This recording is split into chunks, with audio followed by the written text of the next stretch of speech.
De Hege Flat komt deuntje in Oerhuizen Voormeer, een monumentaal huis uit 18e eeuw.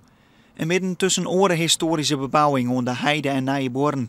Eigenlijk is dat de oude sfeer van vroeger. Een veert met Lietse Wennekjes, de veenontginning geweest. En dat is het beeld wat zo'n stritte hemmert.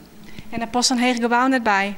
Nee, voornamelijk omdat een voormeer, of Huizen Voormeer, dat leidt Rick. En dat zit heel mooi in zijn omgeving. 2 gebieden hier kruisen. Het moderne gebied van Sportstad, waar hoogbouw mogelijk is. En je hebt natuurlijk de aansluiting op het authentieke Heerenveen. En we hebben bij de besluitvorming over cultuurhistorie in Heerenveen hebben we vastgesteld dat de combinatie van nieuw en oud een hele mooie combinatie kan zijn. Het is net de eerste keer dat historische gebouwen op het Heerenveen in de verdrukking komen. Nou, het oude postkantoor is ik wij.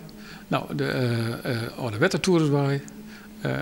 De hoofdbrug is toen ook al Brussen. Maar ja, dat weer in een periode dat wij zo tochten. Want ja, we moeten verder in het leven en nieuwe inrichting en dat soort zaken.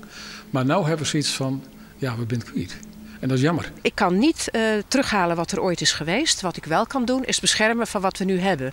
En er wordt nu ook niks afgebroken. Maar er wordt alleen een unieke combinatie tussen oud en nieuw tot stand gebracht. Waarbij we ook nog een keer een hele mooie voorziening realiseren voor mensen met een lichamelijke beperking.